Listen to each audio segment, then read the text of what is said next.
Bismillahirrahmanirrahim. Assalamualaikum warahmatullahi wabarakatuh. Bismillah, alhamdulillah, wassalatu wassalamu ala rasulillah wa ala alihi wa sahbihi wa mawalah. Hadirin hadirat, muslimin muslimat, so'imin so'imat, solihin sahilihat, rahimani wa rahimakumullah. Saya sangat ingin mengajak kita semua merenungkan kembali sebuah kisah inspiratif tentang seorang tukang bangunan yang bekerja di sebuah perusahaan properti. Dia ingin mengajukan pensiun karena merasa sudah tua, sangat ingin menghabiskan sisa-sisa waktunya berserta keluarganya.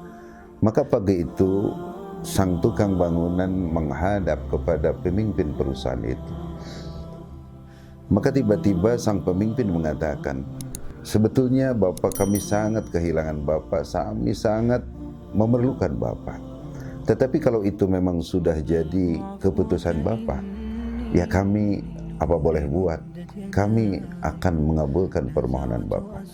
Tapi satu permohonan terakhir kami, sudikah Bapak membuatkan satu lagi sebuah rumah terakhir yang Bapak bangun untuk kami. Maka carikan tempat yang terbesar, buatlah bangunan yang terbesar, yang paling mewah dan paling kokoh." Maka dengan berat hati sang tukang bangunan tadi menyanggupinya. Maka singkat cerita, dengan penuh keterpaksaan, si tukang bangunan tadi membuat bangunannya dengan setengah hati melakukannya. Dan kita tahu pekerjaan yang dilakukan setengah-setengah, maka hasilnya tidak akan maksimal. Singkat cerita, beberapa bulan kemudian sang tukang bangunan menghadap lagi kepada pemimpinnya, lalu memberikan kunci sebagai tanda telah selesai pembangunan rumah tadi. "Pak, bangunan sudah selesai sebagaimana yang Bapak minta, dan ini saya serahkan kunci ini. Sudahkah Anda membangun sebagai spek yang kami minta?" "Sudah, Pak." "Seindah yang saya minta?" "Sudah, Pak." "Sekokoh yang saya minta?" "Sudah, Pak."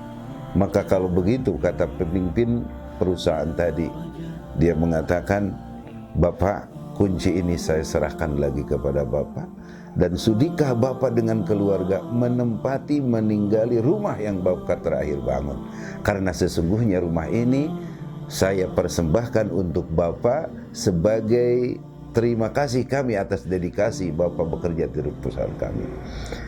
Mungkin saya, Anda semua berpikir, kita akan sepakat bahwa apa yang ada pada benak tukang bangunan tadi, menyesal.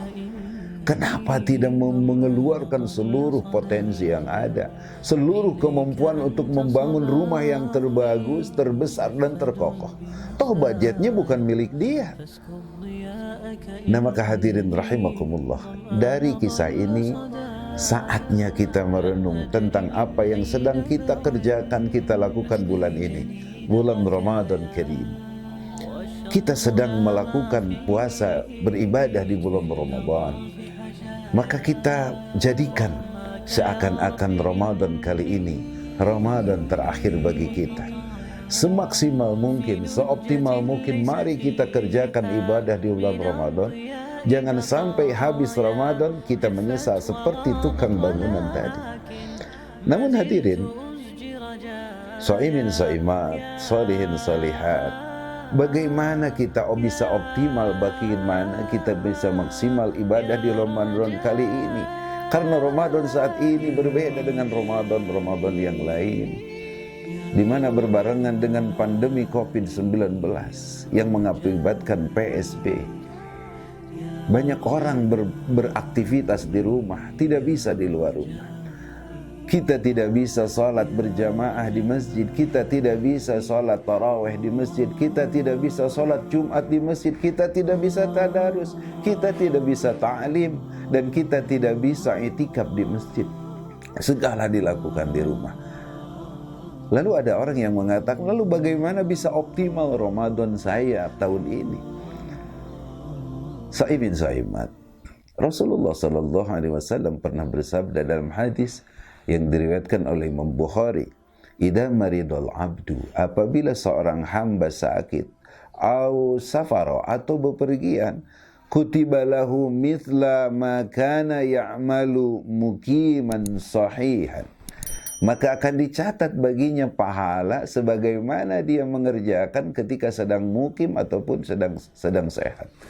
Artinya bahwa orang yang biasa melakukan amal saleh, suatu saat dia ada udzur syar'i seperti sakit ataupun bepergian sehingga dia tidak bisa melakukan amal itu, maka pahalanya tetap sempurna.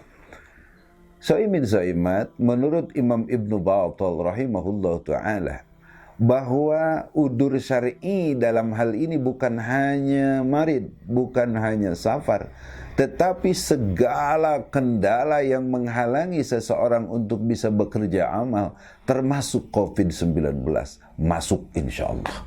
Maka oleh karenanya, ketika kita saum di rumah, kita sholat di rumah, tidak bisa di masjid, tidak bisa beraktivitas di masjid, tidak bisa melakukan amal-amal apa di masjid, sehingga menurut nalar kita tidak sempurna ibadah kita. Tapi karena kita sebelum-sebelumnya sudah melakukan itu, maka insya Allah ibadah Ramadan tahun ini sempurna, insya Allah. Oleh karenanya, tetap semangat, tetap beraktivitas. Semoga Ramadan kali ini penuh makna. Amin ya rabbal alamin. Assalamualaikum warahmatullahi wabarakatuh.